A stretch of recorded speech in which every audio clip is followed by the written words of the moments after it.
Our group was tasked with the topic of player behavior. I'm Scott Besko. In the 2004-2005 NBA season, there was an incident in Detroit with the Indiana Pacers and the Detroit Pistons. There was a brawl that broke out, and a player by the name of Ron Artest went up in the stands. This incident led to very, very strict rules in the NBA with players going up into the stands. However, the next year in 2005-2006, a player by the name of Antonio Davis had a similar situation happen.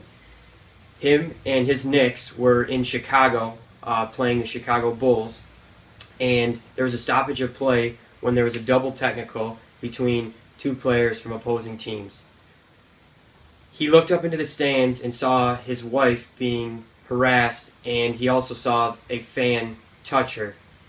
This sparked him to run up into the stands, hop over the scores table, and go up and relieve the situation. He was then, after this, sentenced to a 5-game suspension by the NBA, as well as a $700,000 fine.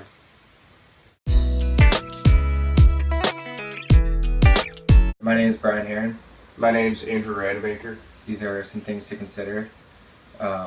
Antonio Davis used a style of egoistic reasoning, which is logical reasoning, using one's own personal interests into the situation, which he issued while seeing his wife was in danger. In the video, he went up the stands in a calmly fashion and did not lay a finger on any of the fans or anyone else around them, besides trying to get his wife to a calm situation outside of the arena when the security came.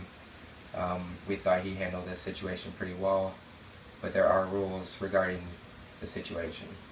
Yeah, the NBA has a strict policy, as Scott mentioned before, that players cannot enter the stands due to that malice at the palace in Detroit the season before. And something to consider is that their families, obviously, and other fans sitting around this fan and Antonio Davis's wife, and they didn't do anything, but they could have been in danger if something like the brawl in Detroit were to break out. And it wasn't their fault that they were sitting in that area. So the suspension thing, that's where that really comes into play.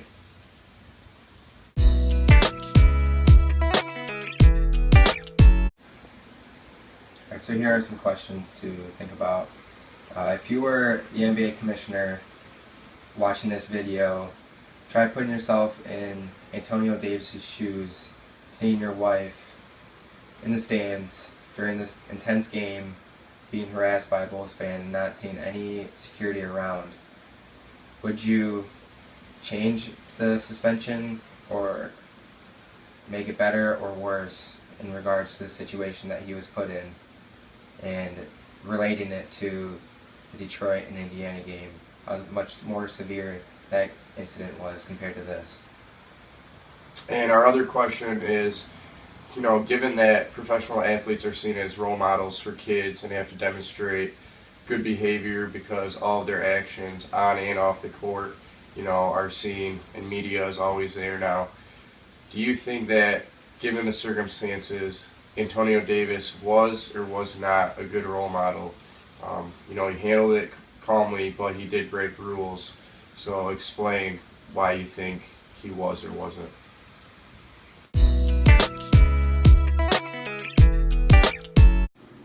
Hope you guys enjoyed watching our video. At the end, we posted some links to some articles as well as other videos that explain the issue better. I hope these help you make a decision on how you would like to answer the questions that we had. Take care, guys.